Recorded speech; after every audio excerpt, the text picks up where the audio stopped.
তা ইসলামের নাম দিয়ে যদি বিজাতি এবং অনৈতিকতা, উচ্ছৃঙ্খলতা, ধোঁকাবাজি, মিথ্যাচার, এটাও কোনোদিন ইসলাম হয় না।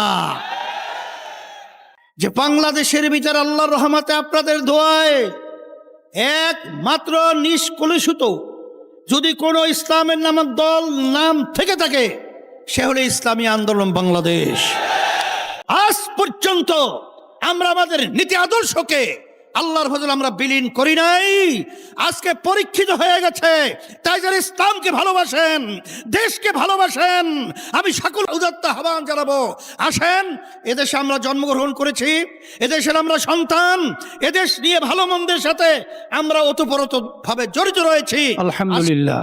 ইসলামী যুব আন্দোলন ঢাকা মহানগর শাখা কর্তৃক আয়োজিত আজকে প্রতিষ্ঠা বার্ষিকী সভাপতি মঞ্চে ইসলামী আন্দোলন বাংলাদেশের কেন্দ্রীয় প্রেসিডিয়াম সদস্য, মহাসচিব সহ বিভিন্ন পর্যায়ের দায়িত্বশীল আমার প্রিয় সাংবাদিক বন্ধুগণ, সামনে বিশেষ করে যে যুবক একঝাঁক বসে রয়েছেন, তারাও আছেন এই দেশ গড়ার ভবিষ্যৎ কারিগর। ইন্নাকা লাআলা খুলুকিন আযীম। আল্লাহ রাব্বুল আলামিন তার প্রিয় রসুল, প্রিয় নবী মুহাম্মদুর রাসূলুল্লাহ সাল্লাল্লাহু আলাইহি ওয়াসাল্লামকে উত্তম চরিত্রের অধিকারী করে আল্লাহ তাকে সৃষ্টি করেছেন। এই জন্যই আব্বাজান রহমাতুল্লাহি আলাইহি সহ আমাদের একটা মৌলিক গুরুত্বপূর্ণ স্লোগান রয়েছে, নীতি, ভালো নীতি ও ভালো নেতা চাই, এছাড়া জাতি দেশের মুক্তি নাই। ভালো নীতিও লাগবে আর ভালো নেতাও লাগবে। এছাড়া বাস্তবে আমরা যে এই রাজনীতি করি, আমাদের যে লক্ষ্য উদ্দেশ্য, কখনোই এটা বাস্তবায়িত ইতিহাসে দুনিয়া কোনোদিন হয় নাই আর কোনোদিন হবে না। বর্তমানে বাংলাদেশের যারা নাকি আওয়ামী লীগ, বিএনপি, জাতীয় পার্টি সহ অন্যান্য আদর্শ নীতি আদর্শ নিয়ে রাজনীতি করে, তারা তো ইসলাম নীতি আদর্শ বাস্তবায়ন করবে এই কথা বলে তারা রাজনীতি করে না। কিন্তু আবার কিছু ইসলামের নামে দল রয়েছে।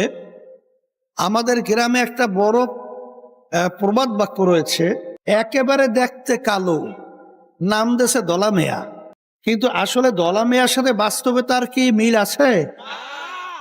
তাই দলা মেয়া কয়ে যদি কালো মেয়াকে চালানো হয়, তাহলে কালো মেয়া কোনোদিন দলা মেয়া হয় না। তা ইসলামের নাম দিয়ে যদি বিজাতি এবং অনৈতিকতা, উচ্ছৃঙ্খলতা, ধোঁকাবাজি, মিথ্যাচার, এটাও কোনোদিন ইসলাম হয় না। এই জন্য আমি বলবো, আজকে বাংলাদেশের মধ্যে একেবারে দিনের মতো পরিষ্কার হয়ে গেছে যে বাংলাদেশের ভিতর আল্লাহর রহমতে আপনাদের দোয়ায় একমাত্র নিষ্কলুষিত যদি কোনো ইসলামের নামক দল নাম থেকে থাকে, সে হলো ইসলামী আন্দোলন বাংলাদেশ। এই জন্য আপনারা দেখেছেন আমাদের প্রতিষ্ঠা থেকে শুরু করে অদ্যাবধি পর্যন্ত আল্লাহর রহমতে আপনাদের দোয়ায় আমরা কোনো ক্ষমতার এবং কোনো অর্থ, কোনো সম্মানের মোহে আজ পর্যন্ত আমরা আমাদের নীতি আদর্শকে আল্লাহর ফজলে আমরা বিলীন করি নাই। আজকে পরীক্ষিত হয়ে গেছে। তাই যারা ইসলামকে ভালোবাসেন, দেশকে ভালোবাসেন, আমি সকল উদাত্ত আহ্বান জানাবো, আসেন, এদেশে আমরা জন্মগ্রহণ করেছি, এদেশের আমরা সন্তান, এদেশ নিয়ে ভালো মন্দের সাথে আমরা ওতপ্রোতভাবে জড়িত রয়েছি। আসেন, আমরা 54-55 বছরে আমরা দেখেছি যাদের কাছে আমরা দেশ সুন্দর পরিচালনার জন্য আমরা রেখেছিলাম, আসলে গ্রামে একটা কথা রয়েছে, শ্রীগালের কাছে মুরগি আমানত, বর্গা হেফাজত রাখার মতোই বাস্তবতা হয়েছে। এদেশের কল্যাণ যদি আমরা চাই, এদেশের মুক্তি যদি আমরা চাই, আসেন আমরা ইসলামী নীতি আদর্শ নিয়ে যদি আমরা সামনে অগ্রসর হতে পারি, আর এটা বাস্তবায়নের জন্য সবচেয়ে বড় ভূমিকা পালন করবে আমার যুবকেরা। এই জন্য আমি যুবকদেরকে বলবো, আসো তোমরা আদর্শবান যুবক হও, তোমরা চরিত্রবান যুবক হও।